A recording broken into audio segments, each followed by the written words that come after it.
What's up, guys? My name's Tifaine Hash, and I'm going to be talking to you guys about the social cognitive learning theory um, developed by psychologist Albert Bandura. So let's get started.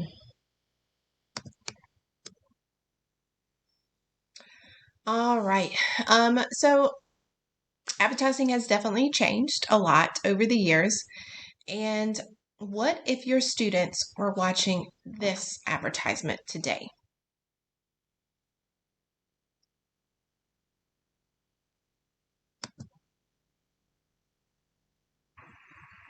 Gee, we ought to do something, Fred.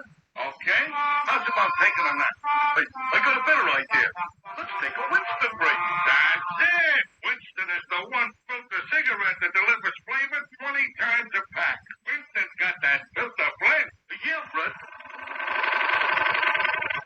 Filter blend makes the big taste difference, and only Winston has it. Up front where it counts. Here, ahead is a pure white filter.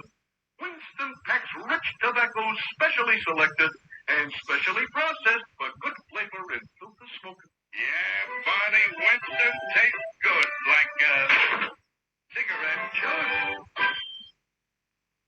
The Flintstones has been brought to you by Winston, America's best-selling, best-tasting filter cigarette. Winston tastes good like a cigarette should.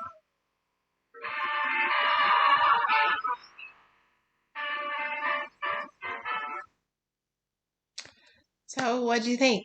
Again, advertising has definitely changed a lot over the years. And some in that part as to why it changed was because of Albert Bandura. So, Albert Bandura was a Canadian born American psychologist and the founder of the social cognitive theory. He's best known for his 1961 aggression model experiment, the Bobo doll, which we're going to talk about in a few moments.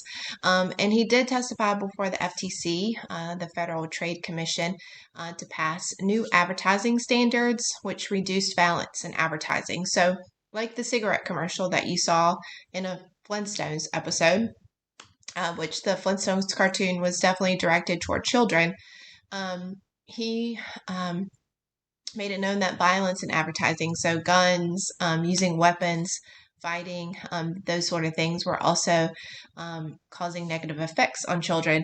And he spoke up about that and had those things removed. So he was also the winner of multiple awards for his contributions in the field of psychology, including a 2006 Lifetime Achievement Award. And he is the fourth most eminent psychologist of the 20th century. So he's done a lot in the field of psychology. All right, so the social cognitive learning theory, has 3 parts, and that is going to be observation, imitation, and modeling. So first, we're going to observe. So we're going to see something happen.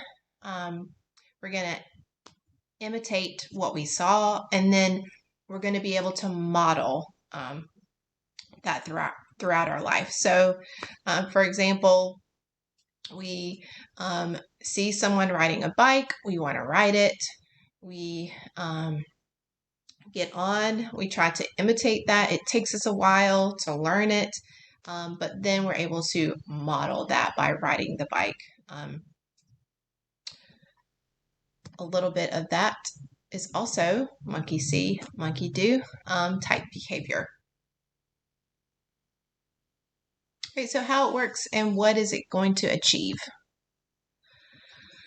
So the observing part, the behaviors of others within the student's environment. So they're going to be observing behaviors. They're going to be observing things. So behaviors might be hugging, anger, aggression, giving high fives, playing, reading. Then they're going to be modeling. So students are going to observe the behaviors of adult peers, and then are going to be able to model. So gentleness, hitting, yelling, fighting, friendship, and sharing. And these are just a few examples, of course. And then We're going to do this in 4 different parts. So step 1, they're going to need to be paying attention. So to learn anything, you have to be focused on the material that's provided. So of course, if the material is exciting and interesting, the students are definitely more likely to focus on what is being taught. But remember that this, whatever they're paying attention to, can be both positive and negative. Retention. So they're going to hold on to what they just learned, and then they're going to use that knowledge later in life. So this can be a major skill that is used in part of the observational learning. And then they're going to be able to reproduce what they were observing.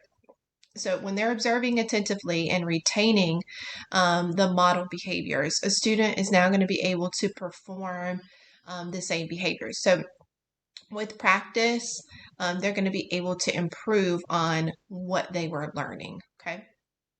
And then the 4th step is going to be motivation. So to have success in the observing and the modeling stages, a student must be motivated to imitate the behavior.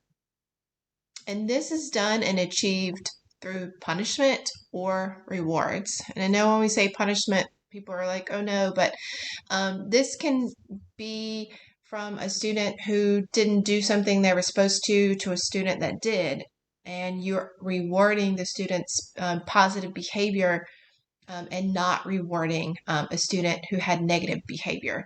And just that student seeing the positive reward triggers something for that student and hopefully flips a switch for them to then start, having more positive actions instead of negative. All right, so what is this Bobo doll experiment? Albert Bandura in 1961 put a study together of 36 girls and boys at Stanford University. He put them into a room with another adult and this inflatable clown doll. So the adult was modeling the behaviors. I'm going to play the video of the behaviors that the adult was modeling, and then I'm going to kind of talk through it. So you can see in the video, she is hitting this doll with a hammer. She's throwing it up into the air. She's kicking it. She's doing all kinds of, hurtful things to this object. Now, the students were watching her behaviors the entire time. And then he wanted to know if a child watched an adult do these behaviors, would they then also model the same behaviors? And his findings were 100% yes. The children were doing the same behaviors, sometimes worse behaviors. They were very aggressive in the way that they were hitting and doing different things to the doll. They were even creating new things that they hadn't seen the adults do to the doll in order to hurt the doll.